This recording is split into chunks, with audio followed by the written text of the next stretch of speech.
Weezer, Northeast PA's Classic Rock. Good morning, it's Prospector Show on Rock 107. And Kate, it is a time for the visit from the epitome of masculinity. At least in his own mind. It's Mr. Manley on Rock 107. Hey, Mr. Manley here with lesson number 403 in How to Be Manly. Being St. Patrick's in an attempt to go to the parade in Scranton. As I was traveling on 81, I noticed a car pulled off to the side of the road.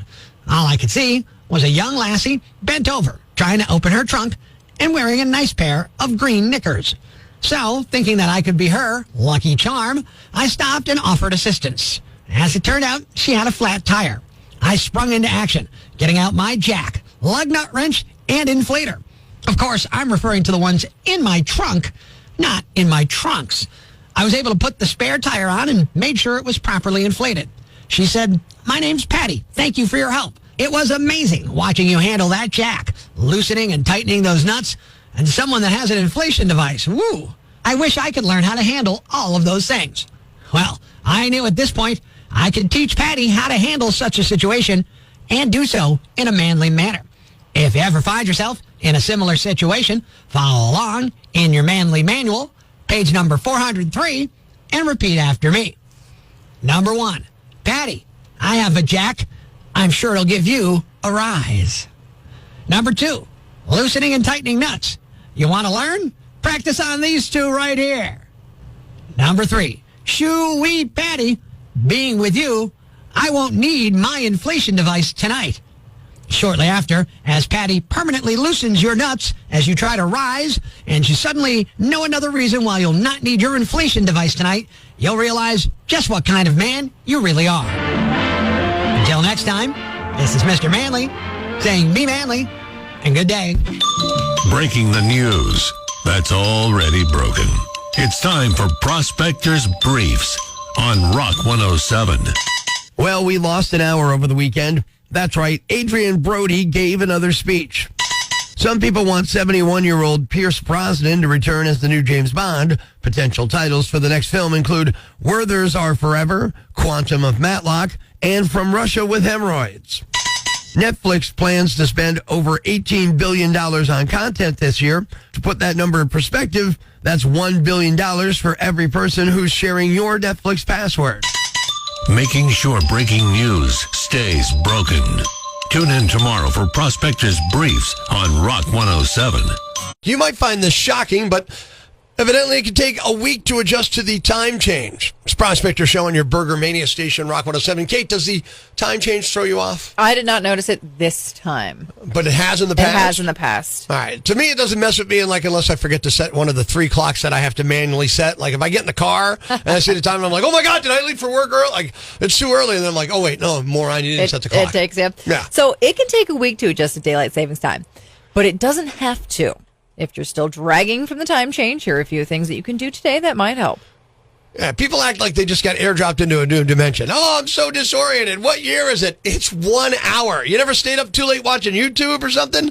That's all this is. Same effect. But no, you wake up the next day, you start writing op-ed pieces of how Netflix stole an hour of your life. Suck it up, go to work, okay? But you know what? Oh, I'm sorry. Let's hear the tips. You ready? Yeah. Get some sun. Spending time outside in natural light can help reorient your internal clock, even if it's cloudy. Yeah, let me just go outside and stare at the sky like an idiot. I love how this advice assumes I'm like some Victorian orphan locked in a basement, desperate for daylight. Quick, Timothy, the sun, bask in its glory before we return to the mines. Don't lean on that extra cup of coffee. It's tempting when you're tired, but caffeine too late in the day can keep you up at night. Try to stop drinking coffee around noon. Yeah, let me just raw dog reality with no caffeine. That sounds fantastic. I'm out here walking around, head bobbing like a malfunctioning robot. But hey, I didn't have that second latte. I'm okay. Eat your meals on your new schedule. If you normally eat lunch at 1, you might not feel hungry until around 2. But sticking with your normal lunchtime can help you adjust quicker. And don't eat dinner too late either. That will also keep you up. Have you ever been hungry at the wrong time? Ever? It's pure chaos. My stomach's screaming, feed me. And I'm like, no. We eat at 1 now. The scientists said so. I eat when I'm hungry, period. That's what I do. Get some exercise. Even a brisk walk can make you feel more alert. It might also help you fall asleep at night. I don't want to sound too negative here, but evidently every problem in life is solved by a brisk walk. Oh, let me power walk my way through my crippling exhaustion. You ever try exercising when you're already tired? You don't feel better. You feel worse. Now you're sweaty and tired. hydrate. You'll feel more fatigued if you're dehydrated, so drink plenty of water this week and avoid alcohol as well. I forgot the magic elixir of life is water. I love this one. Every problem in life. Oh, you're tired? Drink water. Depressed? Drink water. Arm got cut off? Have a glass of water. Doesn't make sense to me. And avoid alcohol, which I kind of get on that, right? But like, if you think I'm drinking because of daylight saving time, I'm drinking because life is exhausting, okay? Bottom line, this list, in my opinion, garbage. You want to adjust? Here's how you do it. Suck it up, be miserable for a day, move on like an adult. Have a little fun on the phones here. Northeast PA's Classic Rock. Yeah, it is time for another Prospector prank call. And we're going to be calling an airline reservation number today. A woman who listens to the show online said, "Hey, Prospector, I would love you to prank call one of my coworkers." And she gave me a little information and a confirmation number so I can call this airline and have a little fun. It's another Prospector prank call on Rock 107. Thank you for calling. This is Aida. Yeah, hi. My name's Rick Wintermantle. I have a flight out in New York heading to San Diego, but what I want to do is I want to change my reservation because my wife's just gone into labor and I need to get back as soon as possible. So if you could help me out, that would be huge. Yes, I'll be more than happy to assist you. When are you flying? Well, I'm due to fly out, I think it's flight 7219. Okay, JFK to San Diego. Indeed. Right, Would you yeah. happen to have your reservation number? I do. Let me get it to you real quick. Let's see. It's GHV 5. Okay, so GHV 5. 705? No. GHV Okay. 5. I'm sorry, are you on a cell phone? Maybe you're cutting out. You know what? Yeah, I'm on a cell phone. Hang on. Let me get over by the window, see if that helps. Okay. All right, the reservation number, the confirmation number. Is that what you mean? Yes. Yeah, okay, that's GHV 5. Okay. Did you not get that? Did you not get that? Read back to me what you have. Okay, I have GHV. V as in Victor, right? V as in Victor. Yeah. Should be at least 3 numbers, and then I got the last number, 5. Have you got those two? GHV Okay. 5. You didn't get that? I'm so sorry. I really want to help you. I'm not understanding the numbers. Look, I'm sorry. I know, but I'm in a hurry here if you can get it. It's not funny. I am so sorry. I apologize. I don't mean to laugh. I really want to help you, but a difficult time. Let me give it to GHV 5. No, I'm so sorry. You didn't get that? GHV 5. Okay. Wow. Are you serious right now? Is this? No, it's a joke. It's not real. It's a Prospector prank call. Yeah. I'm sorry. No, look at Denise. Is Denise looking at you right now? Oh, my God. I'm going to get her back. You couldn't keep from laughing? My wife's having a baby. Come on. I know, but all I could hear was a... Well, you're a good sport. You're on Rock 107 right now. Thanks for helping. Thank you so much. Yeah. Life's pretty tough right now. There's plenty of bad news, but it's not all bad. It's time for the brighter side of Prospector on Rock 107. A community in East Texas pitched in to help a 13-year-old named Kason Snyder hang out with his friends more. A car crash in 2017 left him paralyzed from the waist down at 5 years old, so he's in a wheelchair. So people donated enough money to buy him an all-terrain wheelchair so he can go hiking, fishing, and hunting with his friends.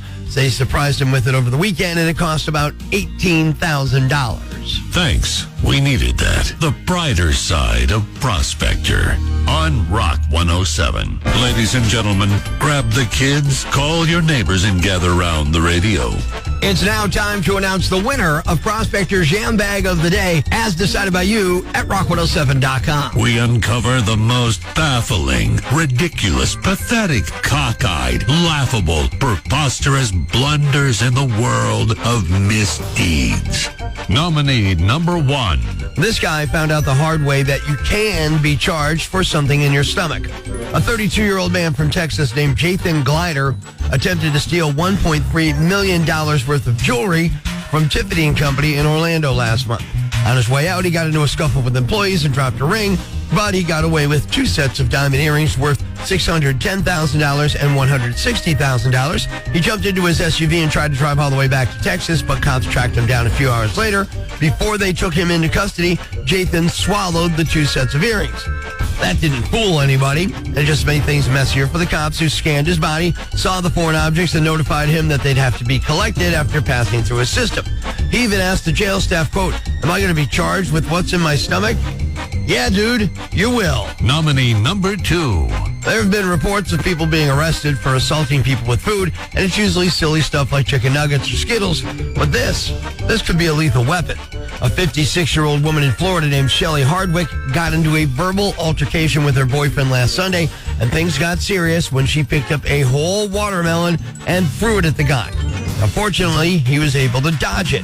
Maybe like Neo in The Matrix, I don't know. Shelly told the cops that she only threw the watermelon out of frustration. She denied trying to hit the boyfriend, but cops looked at him and saw there were watermelon seeds on his face and clothing. He's fine, by the way.